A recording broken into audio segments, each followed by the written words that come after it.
The small-town courthouse sat at the corner of Main Street, its red brick walls and white-pillared entrance giving it a timeless dignity. That morning, a fine mist hung in the cool spring air, settling on the stone steps and the shoulders of those gathered outside. Reporters in raincoats loitered near the entrance, holding steaming cups of coffee and exchanging low, hurried conversations. Inside, however, the air was different, thicker, heavier, charged with the unspoken tension of a case that had captured the town's full attention. In Courtroom 3B, the atmosphere was already taut by the time the judge took his seat. The smell of polished wood and faint traces of old paper filled the room. The jurors sat silently in their box, some staring straight ahead, others tapping fingers against their knees in unconscious anticipation. Lawyers shuffled through thick stacks of documents, the rustle of paper blending with the occasional click of a pen.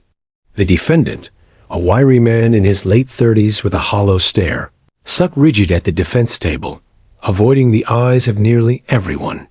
His attorney leaned toward him now and then, whispering something too low for anyone else to hear.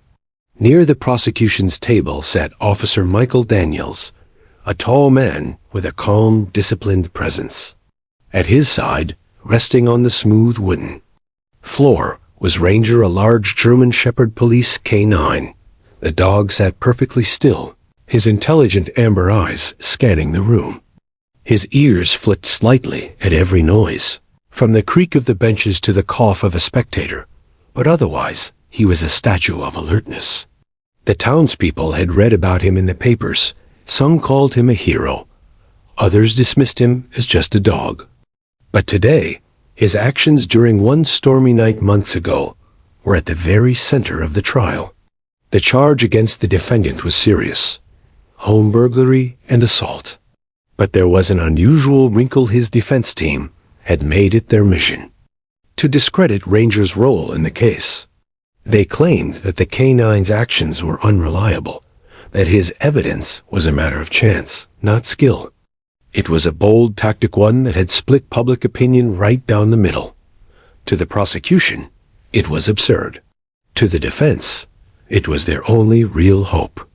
Sitting in the second row of the gallery was Emily Hart, a young mother in her late 20s. Her face was pale, framed by loose strands of brown hair that had escaped from the bun she'd pinned together in haste that morning. In her lap sat her 3-year-old daughter, Lily. The child's legs dangled over the edge of the bench, her shoes occasionally tapping against the wood as she kicked softly. She clutched a small, worn stuffed rabbit to her chest, a rabbit that had gone with her everywhere since the night her life changed. Emily smoothed the girl's hair, leaning down every so often to whisper gentle words, though her own voice was tight with nerves. For weeks, Emily had dreaded this day. She'd done everything she could to shield Lily from the trauma of that night, but the case had dragged them both into the public eye. She wasn't a lawyer, a police officer, or a witness to the crime in the traditional sense.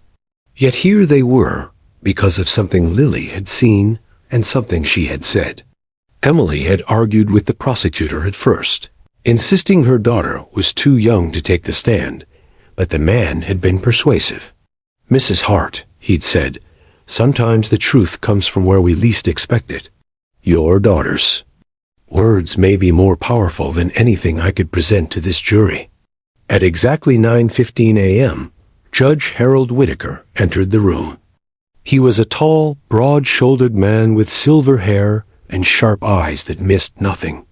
His black robe swished behind him as he stepped up to the bench.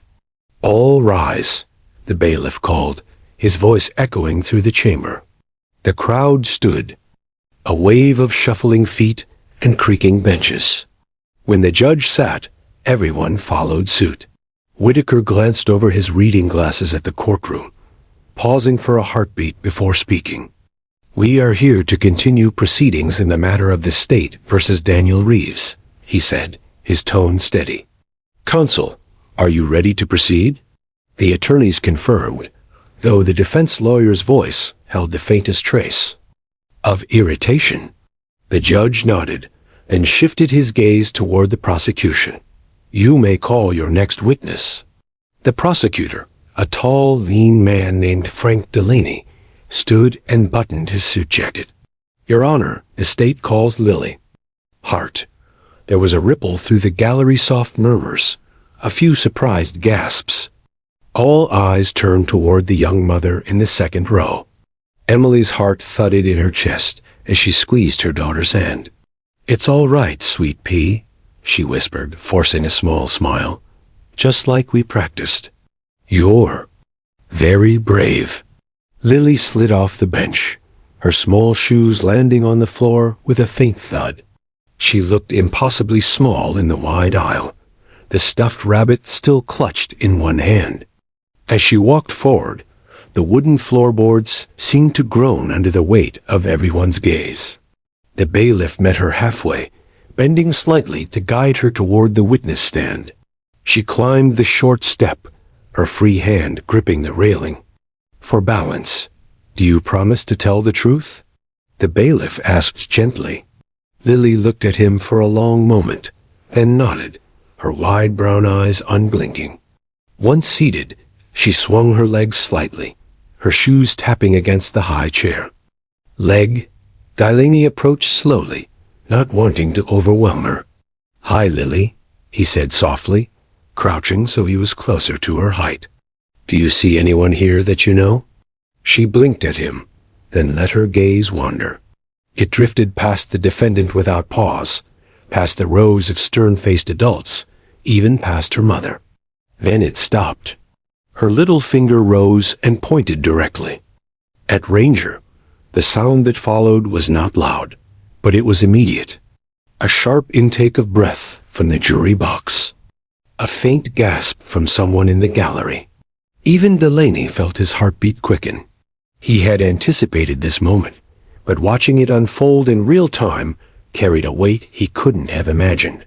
Officer Daniels straightened subtly, his eyes flicking from Lily to the dog at his side. Ranger, for his part, didn't move. He simply watched her, ears tilted forward, tail still. Judge Whitaker's eyebrow lifted ever so slightly. The dog? He said, his voice neutral, though a hint of curiosity tugged at the edges. Lily nodded once, her lips parting as if she were about to speak. The entire room seemed to lean forward, breath held. Even the defendant's attorney froze, pen hovering above his notepad. And then, in a voice soft but perfectly clear, she prepared to say the words that would send ripples through the courtroom before the day was done. The courtroom had gone utterly still, as if someone had drawn the air out of the room. All eyes were locked on the tiny figure seated in the witness chair. Lily's small hand remained raised, her finger steady and certain as it pointed toward Ranger, the German shepherd sitting calmly at Officer Daniels' side. The contrast between her childlike innocence and the dog's poised alertness was almost surreal. From the jury box, a middle-aged man in a navy sweater vest leaned forward ever so slightly, eyes narrowing in curiosity. One of the younger jurors tilted her head, studying the child as if trying to read the unspoken meaning behind her gesture. The defense attorney, Grant Myers, sat motionless at the defense table, his pen frozen in midair above his legal pad. He had been expecting the prosecutor to lead this girl toward a harmless, forgettable statement, something he could easily dismiss as childish nonsense. But pointing at the police dog was not part of the script he had prepared for. Officer. Daniels shifted his weight just slightly, his eyes flicking from Lily to Ranger. He knew this dog inside and out. He knew the thousands of training hours, the endless repetitions, the bond forged between them in the field. And he also knew that to some people in this room, his partner was just a piece of police equipment. But to Lily, clearly Ranger was something more. Frank Delaney, the prosecutor, crouched a little lower so he could look Lily in the eyes. Lily, he said gently, I see you're pointing at Ranger. Can you tell us why? The little girl didn't answer right away. Her eyes moved from Delaney's face back to the big German shepherd. Ranger's amber gaze met hers, and something in that moment, the tilt of his head, the quiet patience in his posture, seemed to reassure her. She took a small breath, clutching her stuffed rabbit a little tighter. "I know him," she said, her voice soft but clear enough for the whole courtroom to hear. A faint murmur spread through the spectators. Delaney smiled warmly, encouraging her. "You know him? How do you know him, Lily?" Her feet swung under the chair as she thought about the question. "He came to my house," she said matter-of-factly. "When it was raining, when it was scary." The prosecutor's eyes flicked briefly toward the jury, watching for reactions. Several of them leaned in. "And what happened when he came to your house?" Delaney asked. Lily hesitated. Her eyes dropped to the stuffed rabbit in her lap. Emily, sitting only a few feet away in the gallery, leaned forward slightly, silently urging her daughter on. The judge, sensing the delicate nature of questioning, a toddler, cleared his throat. "Mr. Delaney, do be mindful of the witness's age," he said, though his tone lacked rebuke. Delaney nodded. "Of course, Your Honor." Turning back to Lily, he softened his voice even more. "It's okay, Lily. You can tell us in your own words. Why did you point to Ranger?" Lily lifted her gaze again, meeting the prosecutor's eyes before glancing at the dog. The silence stretched just long enough for the room to feel the tension tightening like a coiled spring. Then, in a small but steady voice, she said, "Because he's a good boy." The words were so simple, so childlike, that for a moment some people smiled reflexively.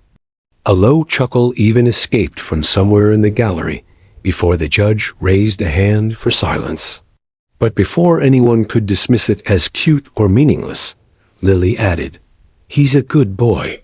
He found Daddy." The effect was instantaneous. The sound in the room shifted from restrained amusement to startled gasps. The young juror's eyebrows shot up. The man in the sweater vest turned to look at the other jurors. Even the court reporter paused in her rapid typing for just a second before catching up. At the defense table, Meyer's smirk vanished completely. He scribbled something hurriedly on a legal pad, but his eyes betrayed a flicker of unease. This wasn't the harmless testimony he'd been expecting. These were words loaded with implication. Emily's hand went to her mouth, her eyes glassy with emotion. She had heard her daughter say those words before, in the quiet safety of their home, but here, in front of the court, they carried a weight she hadn't fully anticipated. Judge Whitaker's gaze sharpened. "Mr. Delaney," he said, his voice low, "clarify for the record what this witness means." Delaney straightened, glancing briefly toward the defense table before addressing the judge. "Your Honor, as part of the events on the night in question, the victim, Mr. Hart, was trapped and unable to call for help. Ranger, the K-9 officer, seated here, located him in a locked basement room, leading directly to his rescue." Gasps sounded again. Someone in the gallery whispered, "That's huge," before being shushed by the bailiff. The judge adjusted his glasses, leaning slightly forward. "And the defense disputes the K-9's reliability in this rescue, correct?" "Correct, Your Honor," Myers interjected quickly, though his tone lacked its earlier confidence. "We maintain that any so-called indication by the dog could have been coincidental, and there's no reliable evidence that his actions were decisive in locating Mr. Hart." Lily frowned, looking toward the man who had just spoken. "It wasn't coincidental," she said, stumbling over the word, but pressing on. "He barked and scratched and wouldn't go away until the door opened." The courtroom erupted in low chatter again, this time louder. Delaney allowed himself a small inward smile. Out of the mouths of babes, he thought. Whitaker rapped his gavel once. Order in the court. The room fell silent. He turned back to Delaney. "Continue, counselor, but keep it brief and to the point." Delaney nodded, then crouched again so he could speak directly to Lily. Lily, when you say Ranger found Daddy, what do you mean? She hugged her rabbit tightly. I mean he was lost, and Ranger found him. Her words were matter of fact, with the unshakable confidence of a child telling the truth. Delaney straightened and looked at the jury. No further questions at this time, Your Honor. Myers stood for cross-examination, his smile polite but strained. Lily, he said, adopting a sugary tone, you like dogs, don't you? Yes. You think all dogs are good boys, right? She shook her head. No, just the ones who save people. Myers hesitated, glancing down at his notes. But Lily wasn't done. She tilted her head slightly, eyes narrowing, at him with a seriousness far beyond her years. You weren't there, she said simply. A few jurors smiled faintly. Myers exhaled through his nose and muttered, no further questions. As the bailiff led Lily back to her mother, all eyes followed her. Ranger's ears perked as she passed, and she gave him one last glance, a tiny, almost conspiratorial smile, before sliding onto the bench beside Emily. Officer Daniels kept his gaze straight ahead, but his jaw tightened.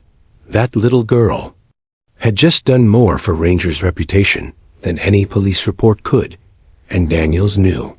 The defense's case had just taken its first real blow. The moment those two small words, good boy, left Lily's lips, the courtroom seemed to hold its breath. The phrase was so simple, so familiar, that at first it washed over the audience like a soft ripple, the kind of thing a child might say upon seeing any friendly dog. But then came the follow-up. Good boy found Daddy. The words didn't hang in the air. They dropped like a stone into still water, sending shockwaves through every corner of the room. It was as if the meaning struck each person at a slightly different moment. In the gallery, a few spectators gasped audibly, hands rising instinctively to their mouths. On the jury bench, heads turned to exchange glances. One juror's pen poised. Mid-note simply stopped moving. Even Judge Whitaker, a man known for his iron composure, froze for a heartbeat before leaning forward. At the defense table, Attorney Grant Myers' jaw tensed. He had been blindsided. He had expected childish chatter, something he could easily wave away. But this wasn't idle talk. It was a statement of fact from the very person who had lived the event. And the worst part? It was impossible to cross-examine without looking like he was bullying a toddler. Emily Hart, sitting in the second row with her hands clasped so tightly. Her knuckles were white, felt her chest tighten.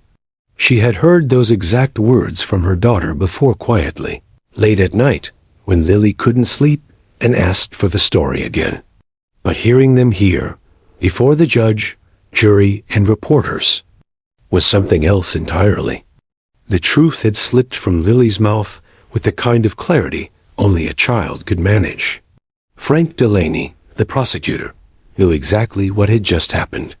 His pulse quickened, not with surprise, but with the satisfaction of a moment, unfolding exactly as he'd hoped.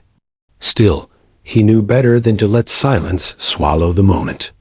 He stepped forward. Lily, he said softly, crouching slightly so his eyes met hers. When you say Ranger found Daddy, can you tell us what you mean? Lily's legs swung gently under the high wooden chair. She looked down at her stuffed rabbit, smoothing its worn ears, then back at the prosecutor. Daddy was lost, she said plainly. I couldn't find him. Mommy couldn't find him. It was raining. The lights went out. But Ranger barked and barked until Daddy came back. A murmur rippled through the courtroom again. Delaney nodded, speaking slowly, aware that each word was being transcribed. Did Ranger stop barking before your daddy came back? No. She shook her head with the seriousness of someone testifying to the laws of nature. He didn't stop. He scratched at the door and made officer Mike open it. Her statement drew a subtle reaction from Daniels, who kept his expression neutral but felt a swell of pride. That night, Ranger's insistence had been unlike anything he'd seen in training, a refusal to leave the locked door, even as the rest of the house remained unsecured. Judge Whitaker cleared his throat, leaning forward. "Mr. Delaney, I trust you will corroborate this statement?" "Yes, Your Honor," Delaney replied smoothly. "We have both body cam footage and sworn officer testimony confirming that Ranger located the victim in a locked basement storage room during the incident." Grant Myers jumped in quickly, his voice tight. "Your Honor, the defense maintains that any so-called indication by the dog could have been purely coincidental. The animal could have been reacting to sounds, smells, any number of irrelevant stimuli." Lily frowned in his direction. "It wasn't coincidental," she said, tripping over the word again. A few jurors smiled faintly, but she went on. "Ranger knew Daddy was there. He didn't leave until Daddy was safe." The courtroom erupted again, not in chaos, but in a low electric hum of reaction. It wasn't legal evidence, but it was something else just as dangerous to the defense. A powerful, believable human narrative. "Order!" Judge Whitaker barked, rapping his gavel once. The room quieted, but the undercurrent of energy remained. Myers tried to recover. "Your Honor, while I respect the witness's enthusiasm, I must remind the court that we're dealing with the impressions of a 3-year-old. Whitaker raised a hand. "Mr. Myers, I am well aware of the witness's age. You'll have your turn to cross-examine." The defense attorney sank back into his chair, visibly restraining his frustration. Delaney, sensing the advantage, kept his next questions short and pointed. "Lily, do you remember what happened after Ranger found Daddy?" She nodded. "The men went away." "The men?" She hesitated, glancing at her mother, then back to Delaney. "The bad men? They were loud. Daddy told me to hide, but then Ranger came and the bad men didn't come back." Her words landed with a quiet finality. She didn't understand the courtroom's complexities, but she understood. Heroes into her, Ranger wasn't just a police dog. He was the reason her father was alive. Delaney stood, adjusting his suit jacket. "No further questions at this time, Your Honor." Judge Whitaker nodded. "Mr. Myers, your witness." Myers approached slowly, his hands clasped behind. His back, his voice measured. "Hello, Lily. My name is Mr. Myers." She stared at him without answering. "You said you like Ranger because he's a good boy. Do you think all dogs are good boys?" "No." "Really? Why not?" She tilted her head, considering. "Some dogs bite. Some dogs bark at nothing. Ranger doesn't. Ranger barks when it's important." Myers forced a polite smile. "And you think Ranger barking means you're Daddy was inside the room?" "I don't think," Lily replied, her small brow furrowing. "I know." A quiet chuckle escaped from one of the jurors before being silenced by the judge's sharp glance. Myers tried a different tactic. "Lily, it was dark that night, wasn't it?" "Yes."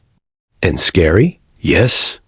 "Sometimes, when things are scary, it's hard to remember exactly what happened, right?" She didn't answer right away. Instead, she reached down and hugged her stuffed rabbit tighter.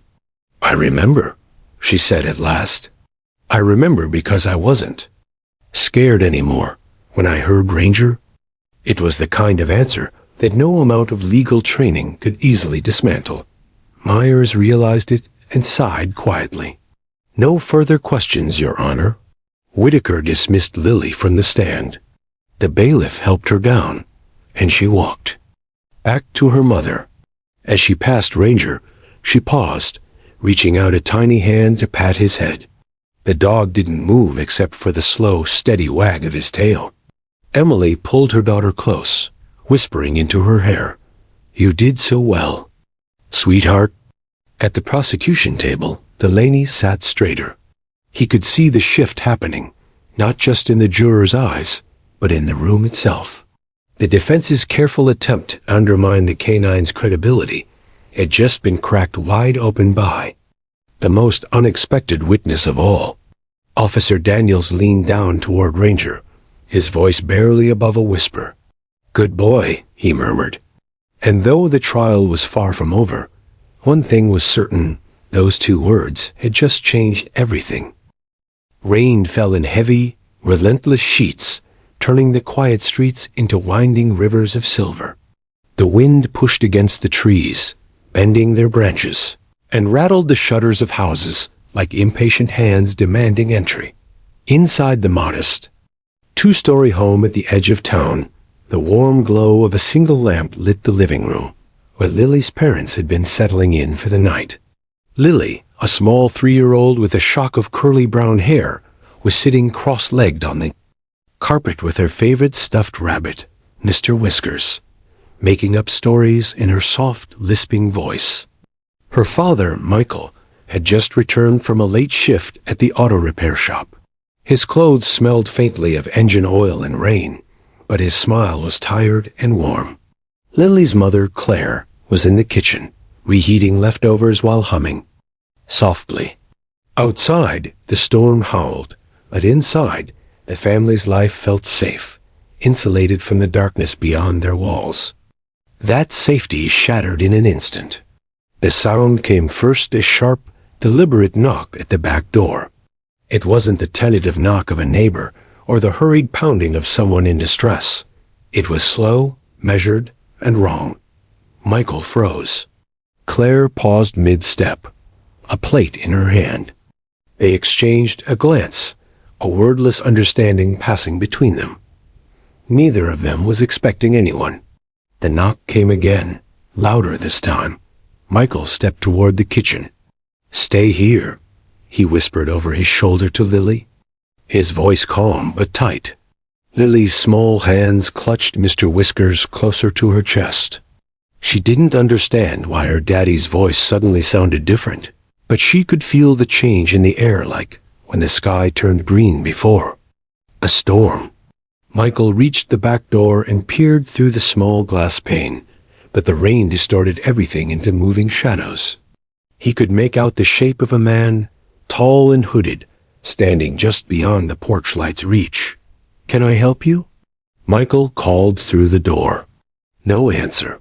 Before Michael could react, the man moved with startling speed, kicking.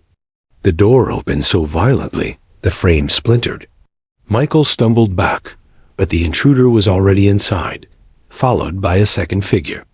Both men wore dark clothing and gloves. One grabbed Michael by the collar, shoving him toward the hallway, while the other began rifling through drawers and cabinets. Claire screamed from the kitchen, but before she could run to her husband, one of the intruders turned toward her. "Stay back," he barked, raising a hand. Fear rooted her to the spot. Michael struggled, but a sharp blow to his ribs stole his breath. The taller of the two men dragged him toward the basement door. "You're going to stay quiet down there?" A man growled. Lily had backed herself into the far corner of the living room, her eyes wide and glassy. She didn't cry, she didn't even move. Something deep in her instinct told her to stay invisible.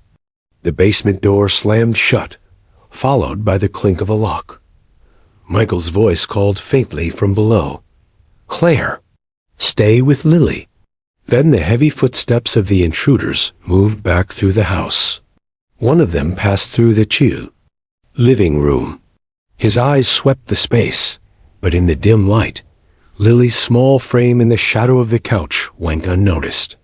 She pressed Mr. Whiskers against her mouth to muffle her breathing. Then, as quickly as they had entered, the men were gone, vanishing into the storm with stolen electronics, jewelry, and the keys to Michael's old truck.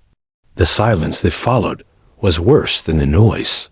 Claire ran to the basement door, pulling at the handle, but it was locked from the outside. "Michael!" she shouted, her voice breaking. A muffled answer came from below, but she couldn't make out the words. She ran to the phone, her fingers trembling so badly She nearly dropped it. The 911 operator's calm voice was a lifeline. Within minutes, the faint wail of sirens began cutting through the sound of the rain. The first to arrive was Officer Daniels, a broad-shouldered man in his 40s with a steady, reassuring presence. At his side trotted Ranger, his canine partner, a large German shepherd with intelligent amber eyes and a calm but watchful demeanor. The storm had left the air heavy with the scent of wet earth, but Daniels knew that wouldn't stop Ranger from doing his job. Claire met them at the door, her words tumbling over one another as she tried to explain what had happened. Daniels listened, his eyes scanning the damage to the back door, the muddy boot prints leading inside. "Is your husband still in the basement?" he asked. Claire nodded quickly. "The door's locked from the outside. I can hear him, but..." Daniels didn't wait for her to finish. "Ranger, search." The command was crisp, and the dog sprang into action, nose low to the ground as he followed the invisible trail left by the intruders. His paws made soft thuds against the hardwood, his breathing focused and deliberate. He passed the kitchen, circled the living room, then stopped suddenly at the basement door. His ears pricked forward, and he began pawing at the wood, his bark sharp and insistent. Daniel stepped forward, testing the door. "Definitely locked," he muttered. He tried the handle, but it didn't budge. Ranger barked again, then looked up at Daniels as if urging him to move faster. "All right, buddy," Daniels said, stepping back. With one strong kick, the lock splintered and the door swung open. A damp, musty smell rushed out from the darkness below. Ranger bounded down the stairs, Daniels closed behind. There, in the far corner, sat Michael, his hands bound with a belt, his face pale and drawn. Relief washed over him as he saw his rescuers. "Thank God," he breathed. Daniels quickly cut him free while Ranger sniffed the room, ensuring no one else was hiding in the shadows. Michael's legs were unsteady, but he managed to climb the stairs with Daniel's help. Claire met him halfway, wrapping her arms around him as tears streamed down her face. The rest of the night was a blur of flashing lights, uniformed officers moving through the house, and neighbors gathering at the edge of the yard despite the rain. Statements were taken, evidence collected. Daniels assured the family that the department would do everything possible to track down the intruders.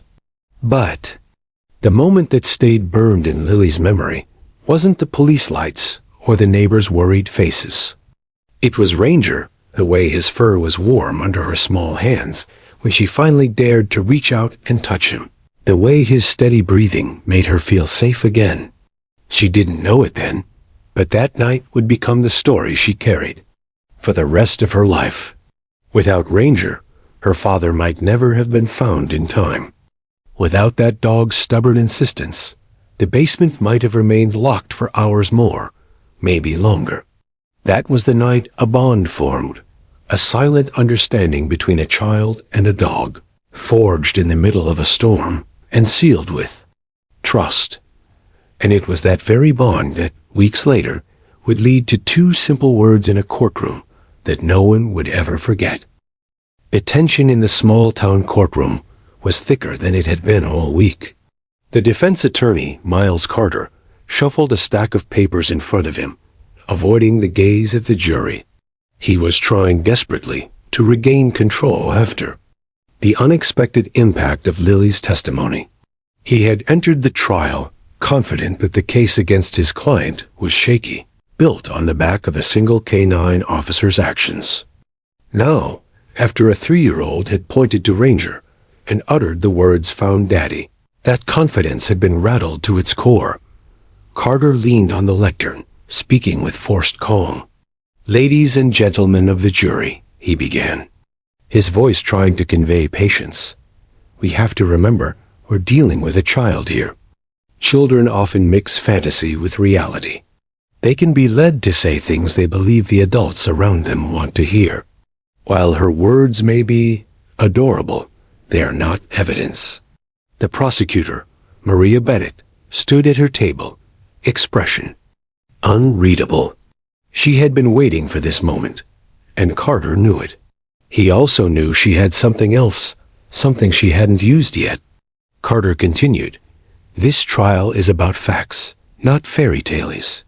And the facts, as I've already presented, suggest that Officer Daniels and his dog could have..." Maria cut in sharply.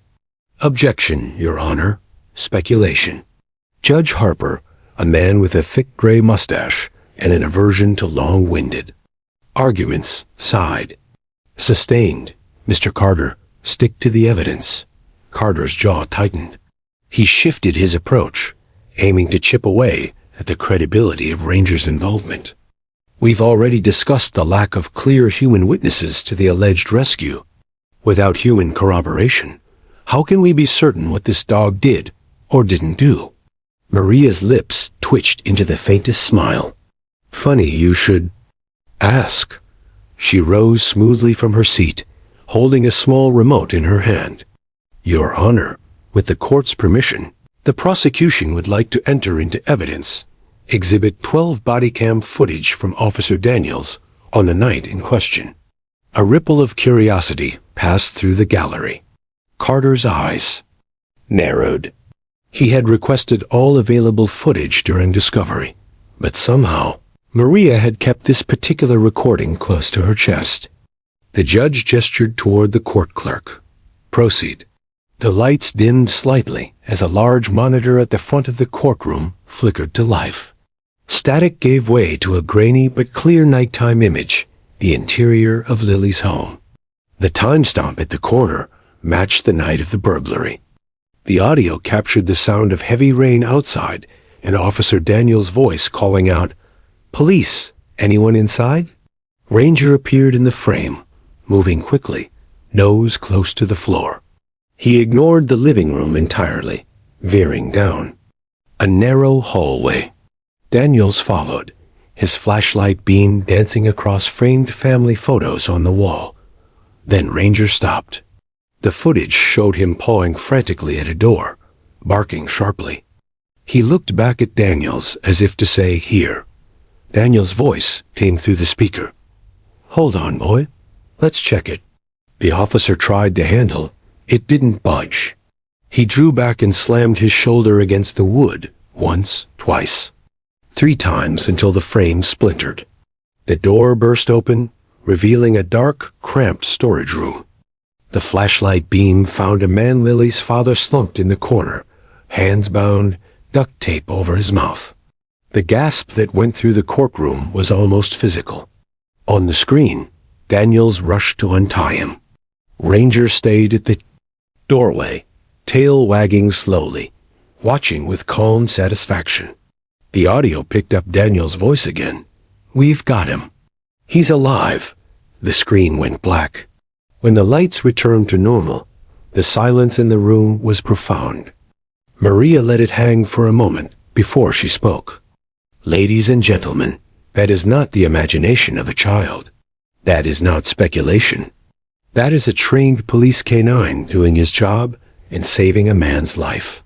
She turned toward the jury, her gaze steady.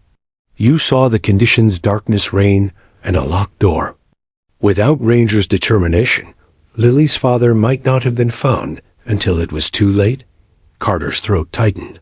He tried to stand. "Your Honor, the footage," Maria cut him off. The footage was authenticated, time-stamped, and preserved according to protocol. The defense has had access to the chain of custody documents since discovery. Judge Harper looked unimpressed with Carter's protests. "The exhibit stands." The jury's demeanor had shifted. "Where?" They had once leaned back with skeptical expressions. They now leaned forward, some scribbling notes furiously. One juror, a middle-aged woman in a green sweater, glanced repeatedly at Ranger, who sat quietly beside Daniels. Carter attempted damage control during cross-examination of Daniels. He paced the floor, hands clasped behind his back. "Officer Daniels, your dog was trained to search, correct?" "Yes, sir." Daniels replied evenly. "And that training includes finding people, whether they're in distress or not. Yes? So in theory, Ranger could have found anyone behind that door, regardless of whether they were part of this incident." Daniels' expression remained calm. "Yes, but in this case, he found the victim." Carter's mouth twitched.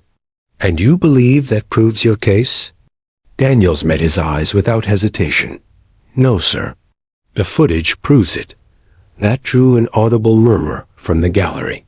Maria, sensing the momentum, called her next witness, a crime scene technician who had been present that night. Lee. Technician confirmed that the door Ranger had indicated was indeed locked from the outside, that there were signs of forced entry, and that the fingerprints found matched those of the defendant. Piece by piece, the defense's argument unraveled. The idea that Ranger had fabricated evidence now sounded absurd, almost laughable. By the time Maria rested her case for the day, the energy in the room was different. Ranger had gone. From a disputed participant to an undeniable hero in the eyes of the jury. Even those in the gallery seemed to look at him differently, no longer just a dog, but a living piece of irrefutable evidence. When court adjourned for the evening, the gallery buzzed with conversation. Reporters whispered into their phones, already drafting headlines. One reporter, a young man from the State Herald, muttered to his photographer, "This trial just flipped. You watch, tomorrow is going to be a nightmare for the defense." At the defense table, Carter sat motionless, staring at his notes. His client leaned in, hissing something under his breath, but Carter barely heard him. All he could see in his mind was that footage, the locked door, the barking dog, the bound man. It was damning. Across the aisle, Maria quietly packed her files, a faint smile tugging at her lips. She didn't celebrate yet, but she knew. The tide had turned, and there was no going back. Meanwhile, Officer Daniels walked Ranger out into the cool evening air. The dog trotted happily beside him, oblivious to the legal drama he had just helped unravel. Daniels paused by the patrol car, crouching to scratch behind Ranger's ears. "You did good, buddy," he murmured. "Real good." Ranger wagged his tail, tongue lolling, as if to say, "I know." Neither of them could have guessed just how much those two words from a little girl, and the footage that backed them up, would change the course of the trial, the community's view of the K-9 unit, and the rest of their lives. The defense had tried to make Ranger disappear from the story. Now he was the story. The courtroom was still buzzing from the last piece of evidence, the body cam footage that had just destroyed the defense's case. On the monitor, everyone had seen it. Ranger pawing at the locked storage room, barking with urgency, and Officer Daniels kicking in the door to reveal Lily's father inside. When the lights came back on, the jurors shifted in their seats, avoiding the defendant's gaze. The defense lawyer's carefully cultivated confidence had been replaced with something else: tight lips, restless tapping of fingers, and eyes that seemed to search for any way out. The judge called for a brief recess, perhaps sensing the tension in the air needed to settle before they could proceed. People stood, stretched, and whispered to each other, their voices carrying the same tone, a mixture of awe and disbelief. At what they had just seen, Lily, sitting beside her mother, was swinging her legs idly. She didn't fully understand the legal weight of the moment, but she could feel the shift in the room. She wasn't scared anymore. Instead, she was curious, watching Ranger's every move. The big German shepherd was sitting tall, still at Officer Daniels' side, his ears twitching as though he could feel all the attention on him. Then something completely unexpected happened. The judge had barely returned to the bench when Lily's tiny voice rang out. "I want to see Ranger," she said, breaking the hushed stillness of the room. Her mother froze for a second, unsure if speaking out of turn was allowed. The prosecutor glanced toward the judge, half smiling. Even the judge's stern expression softened. "You may," the judge said finally, his tone lighter than before. "But please be quick." Lily slid off her seat, her shoes making soft thuds against the polished wood floor. The entire room turned to watch as the little girl walked toward the front. Officer Daniels instinctively straightened, as though preparing for inspection. Ranger stayed seated, his eyes locked on Lily, tail twitching slightly. When she reached him, she stopped and just looked at him for a moment. Her head tilted the way children do when they're trying to understand something important. Then, without hesitation, she stepped forward, wrapped her tiny arms around his thick neck, and buried her face into his fur. The reaction was instantaneous. Gasps came from the gallery, followed by the unmistakable sound of sniffles. Even the court reporter paused for a moment, her fingers hovering above the stenography machine. Cameras clicked quietly from the press section, capturing the moment that no one had planned for. Ranger didn't move, except for a slow wag of his tail. His big brown eyes softened, and if a dog could smile, he was doing it. Officer Daniels' throat tightened. He'd seen Ranger take down suspects, find hidden narcotics, track lost children, but never had he seen the dog so still, so gentle, so perfectly aware of the emotional weight in the air. Lily stepped back just enough to look him in the face. "Thank you, Ranger," she whispered, loud enough that the microphones picked it up. The courtroom fell into complete silence. Officer Daniels swallowed hard. In his years of service, he'd been thanked by fellow officers, by victims, by city officials, but hearing it from a child whose life had been directly changed by his partner struck deeper than anything else. The judge cleared his throat, perhaps trying to mask his own reaction. "All right," he said gently. Let's continue." But the voice wavered slightly, betraying that even he wasn't immune to the moment's power. As Lily returned to her seat, the prosecutor noticed something important. The jury. Every juror's eyes followed the girl back to her mother. Some smiled faintly, others blinked away tears, but all of them had been touched in a way no piece of evidence, no legal argument could achieve. This wasn't a matter of facts anymore. It was about people, about courage, about the loyalty of a dog who refused to leave a man trapped in the dark. The defense knew it too. Their lead attorney leaned over to whisper to his co-counsel, but both kept their heads low, shoulders tight. No cross-examination could undo what had just happened. You couldn't cross-examine gratitude. When proceedings resumed, the judge allowed the prosecutor one final question for Officer Daniels. "Sergeant Daniels," the prosecutor said, "what does this moment, what Lily just did, mean to you?" Daniels took a breath, his voice steady but thick with emotion. "It means," he said slowly, "that my partner did his job. He didn't think about risk. He didn't think about who was watching. He just did it because that's what he was trained to do, and because he cares. And for that, I'm proud to stand beside him." The jurors held his gaze. The defendant looked away. When the judge called another short recess before closing arguments, people began talking again, but not about the evidence, not directly. They spoke about the hug, about the thank you, about how Ranger didn't flinch or break focus. It had become more than just a case. It was now a story people would retell outside the courthouse walls. Later, when Lily's mother was asked why she allowed her daughter to go to Ranger, she simply said, "Because she wanted to say thank you. I couldn't stop that, not today."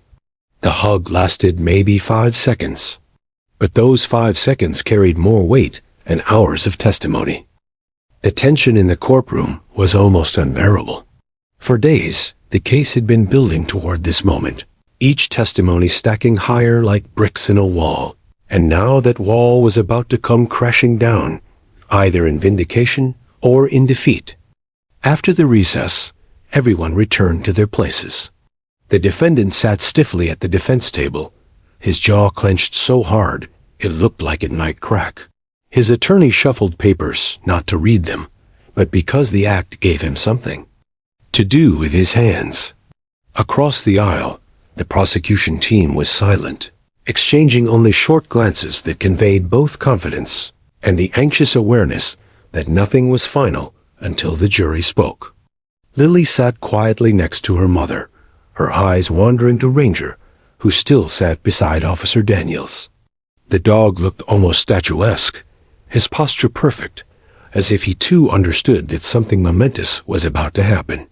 The judge addressed the jury with the same solemn gravity he had used throughout the trial. "Ladies and gentlemen," he said, "have you reached a verdict?" The forewoman, a middle-aged woman with silver hair and a steady voice, stood. "We have, Your Honor." The courtroom went still. Even the usual background sounds, the creak of the benches, the shuffle of papers seemed to vanish. The bailiff took the folded piece of paper from the forewoman's hand and passed it to the judge. The judge unfolded it slowly, his eyes scanning the lines before handing it back to the forewoman. "Please read the verdict aloud." The forewoman glanced briefly at the defendant before speaking. "In the matter of the state versus Michael Trent, on the charge of unlawful confinement and assault, we, the jury, find the defendant guilty on all counts." A sharp inhale swept through the room, followed by the rustle of people shifting in their seats. Lily didn't fully understand the legal implications, but she recognized the collective relief in the air. She turned to her. "Mother, does that mean he can't hurt anyone else?" she whispered. Her mother nodded, tears welling in her eyes. "That's exactly what it means." The defendant sat motionless, as if the words hadn't reached him. But then his shoulders slumped, and for the first time during the trial, he looked small defeated. His attorney leaned toward him, speaking in a low voice, but it was too late. The court officers were already moving in. The prosecutor exhaled, and Officer Daniels gave Ranger a subtle pat on the side. "Good work, partner," he murmured. Ranger's tail thumped once against the floor. The judge turned back to the jury. "The court thanks you for your service. You have fulfilled your duty with diligence and integrity. You are dismissed with the gratitude of this court." The jurors began to gather their belongings, but several cast one last glance toward Lily and Ranger. The little girl waved shyly, and a few of them smiled in return, perhaps realizing they had played a part in more than just a legal case. They had been part of a moment that would ripple beyond this courtroom. As the court adjourned, reporters surged toward the front, calling out questions to the prosecutor, to Officer Daniels, even to Lily's mother. Cameras flashed, microphones extended, but through it all, Lily held tightly to her mother's hand. A reporter crouched slightly, speaking gently so as not to frighten her. "Lily, what made you hug Ranger earlier?" Lily looked at him as though the answer was obvious. "Because he saved my daddy." The room went still again, not the courtroom this time, but the crowded hallway outside. Even the reporters, trained to keep moving and asking, hesitated. One of them finally spoke. "Sweetheart, do you mean?" But Lily's mother intervened. "She means exactly what she said. Now, if you'll excuse us." Officer Daniels stepped in, gently guiding them through the crowd. The flash of cameras lit the hallway like a strobe, but Ranger kept his position at Daniels' side, a living wall of calm and protection. Outside, the late afternoon sun spilled across the courthouse steps. A small crowd had gathered, curious onlookers, supporters, maybe even strangers who had followed the trial on the news. When Lily emerged, a cheer rose up, startling her at first. But then she saw that many of them weren't cheering for her alone. They were cheering for Ranger. Several people called his name, and one woman held a handmade sign that read, "Thank you, Ranger." Daniels allowed Lily to kneel beside Ranger for a quick picture before guiding them toward a waiting car. As they moved, he couldn't help But think how rare it was for a canine case to capture so much public attention. Usually, the dogs did their work quietly, without the cameras or the headlines. But this was different. Later that evening, the news broadcast replayed the verdict, the hug, and Lily's whispered, "Thank you," in an endless loop. Commentators talked about the importance of K-9 units, the emotional impact of child testimony, and the way a single moment could sway not just a jury, but the court of public opinion.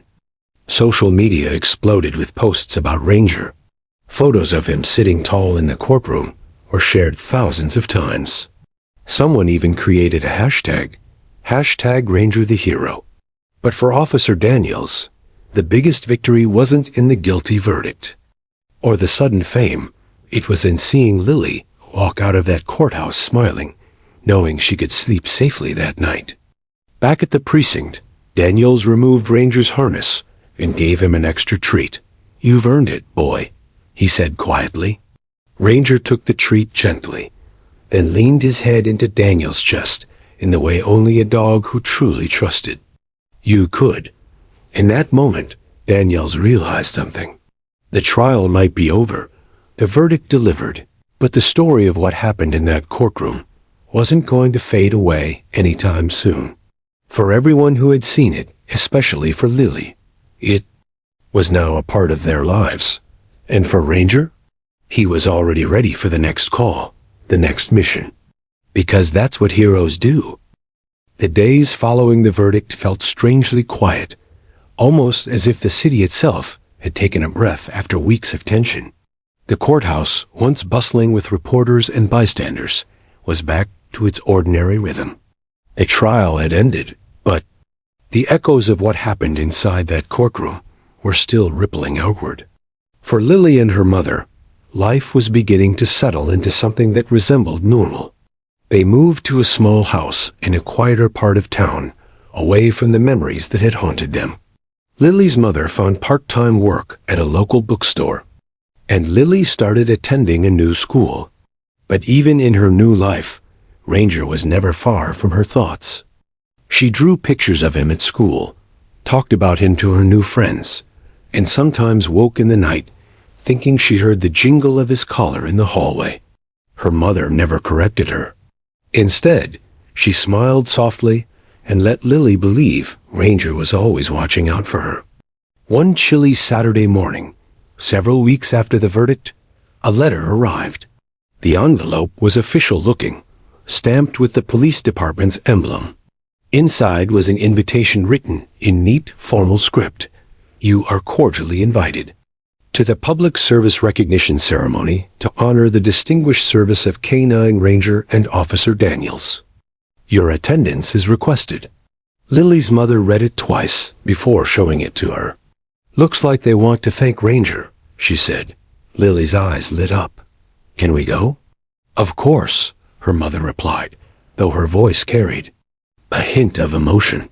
She knew this would be a meaningful day for both of them. The ceremony was held at the Central Park, under a wide white canopy decorated with flags and banners. Rows of folding chairs were set up for the public, and a small stage stood at the front with a podium. The morning sun glinted off the polished badges of uniformed officers milling about. When Lily and her mother arrived, they were ushered to the front row. A small crowd had already gathered: police officers, community leaders, families, and a surprising number of people holding signs with Ranger's name. Some wore T-shirts printed with his image, taken from that famous courtroom photo. Officer Daniels was already there, standing tall in his dress uniform. Beside him, Ranger sat with the calm, watchful posture of a dog who had learned long ago that attention was just part of the job. His coat gleamed in the sunlight, and the gold K-9 unit tag on his collar caught the light.